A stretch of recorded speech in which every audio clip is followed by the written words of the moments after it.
Hey everyone, Monkey Wrench Mike. We are back with another video on, here it is, it's on this side, the LS430.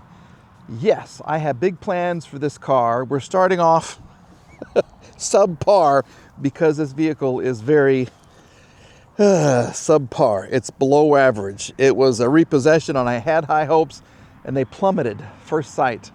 Yeah, the first time I looked at it, my heart dropped, and not in a good way.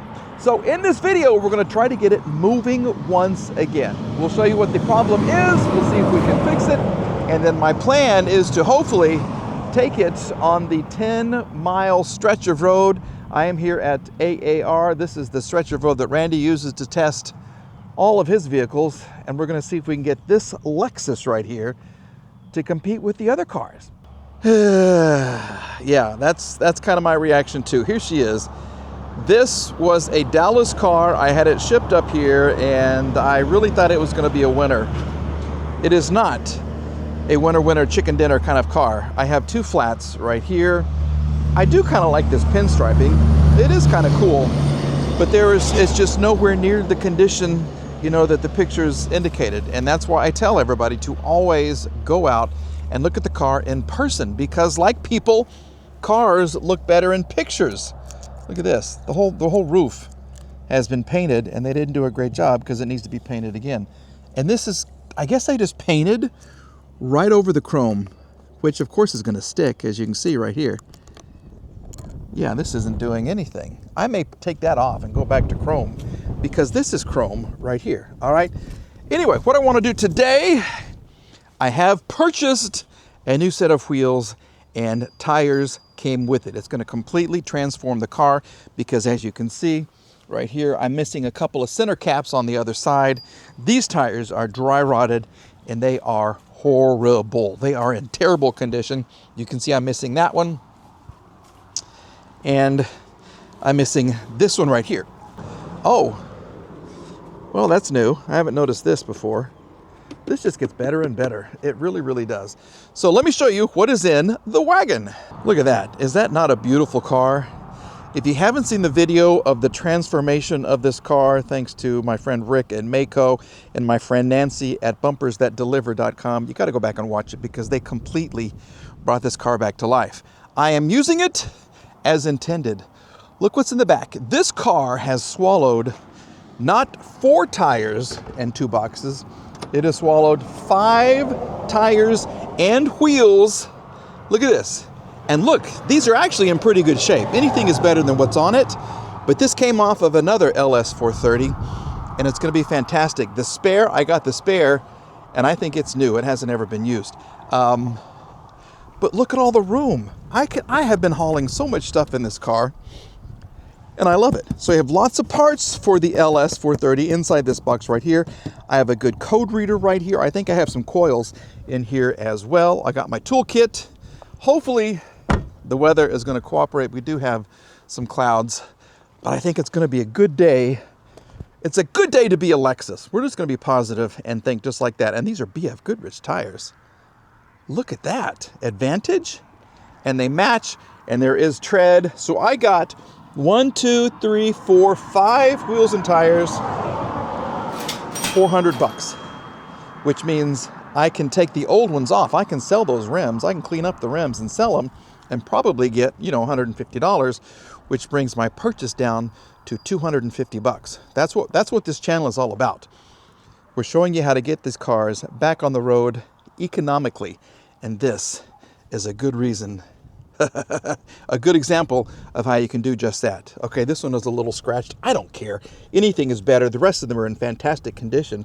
But just the tires alone, BF Goodrich? Heck yeah, baby. And the owner, it was like a 25-year-old kid who just loved Grandpa's Lexus. He had one. It was silver and black, and it was in really good shape. He just wanted different wheels for it, so I got them from him. So what I want to do is see if I can give her some power. We'll try to put some air in those tires. We'll get her to the cement, and we're going to change her out. We're going to change her shoes and make her gorgeous once again. Have I noticed this before? This seems to be more than what I remember. Oh, it just gets worse and worse with this car. Oh, what have I done? We've located a battery. I don't know if it's ours or not. There's 3 in the shop, so we just borrowed one, I guess. Randy will tell me which is which. And I borrowed the tire inflator. It is doing what it is supposed to do. If we can get all these tires pumped up, we can back out the car. I just gave it a quick start. She did start, so she does want to come back to life. And then eventually we will jack her up and get the new wheels and tires on her, which is going to make a huge difference. I mean, and just a wash. Just a basic wash and wax will certainly make a big difference. The inside, just in case you guys don't remember, it's kind of a mess. It does need a huge, huge, thorough cleaning. But as we always say, it's got some good wood. So that looks okay. It's not too cracked up. It will clean up. I mean, it definitely smells like somebody has been smoking. I do want to replace this door panel. Maybe that seat right there. Maybe all the door panels. I just don't know. It's kind of a hot mess. We're gonna let the tires air up, and then we're gonna move her to where we can use a jack. Perfect timing, thank you. All right, well, thank goodness. This is the worst tire, and it's holding air for now. So I just gotta back this thing up. I cannot hit that very, very fast Mustang right there. So let's just kind of get this out of the way. If I can go to the cement pad, we're gonna be great. Okay, here we go. That still works. Okay, so she does kind of work. Tail lamp failure, low fuel. Whoa.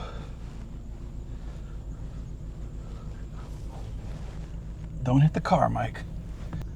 She is squeaking and squawking. And I got the check engine light flashing. She's a flashing, so we got to figure out what that is. When it flashes, it's usually not very good. So I'm going to put on these wheels and tires and then find out the car is trash. That's okay. We can still fix her. Maybe. All right, we made it. Put on the parking brake. So we are safe. Look at all those lights. Let's get to work changing them tires. We are prepared for battle, and we have already encountered our first confrontation. Problem is, right here. One of these lug nuts is not like the other. Can you see inside there? Yeah, we have us one of them locking lug nuts. So Randy has, fortunately, a lug nut master set. Hopefully one of these will fit and we'll be good to go. I just don't know. What does it look like? It's like a star thing. Uh-oh, I don't know about this. That can't be it. Oh my goodness, here we go.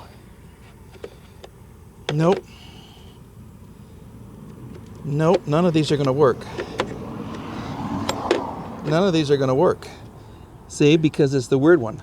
Well, since we don't have a key, we're going to go ahead and try to figure out what's going on with the engine and the rest of the vehicle. So we're reading the codes right now thanks to the MaxiSys Elite scanning system. And as you can see, hopefully, we have 3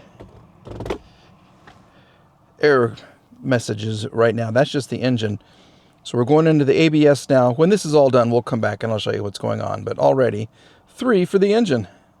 She's done. Let's go in here and see what we've got. We've got 3 into the ECU. ECU controls the fuel injection, ignition, timing, all that kind of stuff. Yes, I know. Thank you. Trouble codes. It's weird because this has to scan it again. Here we go. We have a cylinder 2 and a cylinder 8 misfire detected. Okay, and then a P030. So it's 2 and 8 right there. I happen to bring 2 coils. So that's good. Let's clear these.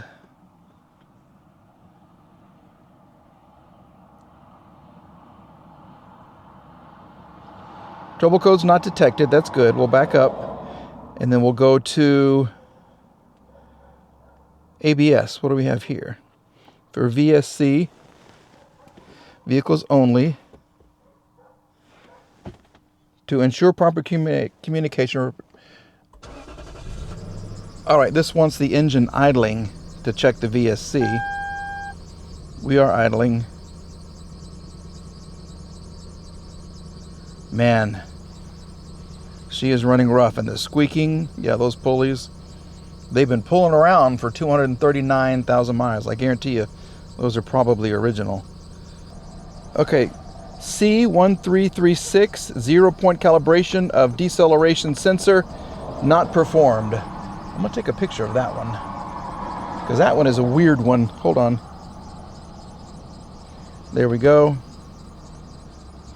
See if we can clear it. Ignition on and engine off. Trouble codes not detected. Okay, so I think we've cleared the codes. Let's go ahead and put on our coils for 2 and 8. And we should be good to go. And then we got to work on, of course, the stupid wheels that won't come off. So this is what the Lexus engine looks like underneath that pretty little cover. Just raw and ugly. Yeah, so these are the cylinders. It goes 1, 3, 5, 7, 2, 4, 6, 8. So we're looking at 2 and 8, right? So we removed the coils. Okay, that's 2. That is 8. This one was on 8. This one was on 2. I have 2 from a very nice 8-cylinder Lexus. I don't remember what it came from. But these are going to work out just perfectly, I think. So we'll get these attached. We'll put our little snorkel tube and everything back on, and we'll give her a start, and everything should be a-okay, hopefully. Fingers crossed. While we're here, let's go ahead and check the oil. We discovered something else too, so I've already cleaned it once. Oil is, it looks to be okay. It's right on target. Doesn't look too dirty, which is surprising considering the condition of the engine. I did discover this has not been fully sealed for many miles. Underneath here, it was it was kind of cupped, and so air was coming through after the mass airflow sensor. So she's been running weird for who knows how long. But I think now we are ready to turn the key and see what happens. So let's do that. What do I do with the key? Here we go. Come on, baby, run better.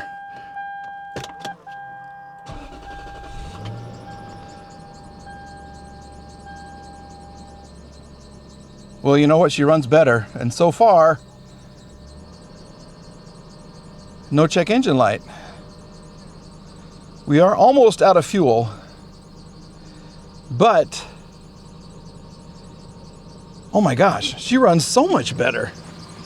She is so happy right now. But as you can hear, she's squeaking, and the one right down here I think is squeaking, so that's bad. But the engine itself is running really, really well, so that's huge. So we've made one small step towards completion. Somebody showed up, so I gotta start working on his car. Randy's working hard right now. Say hi, there he is. Okay. Oops, she tried to do something. What was that? She sounds better though, so we'll take that as a win.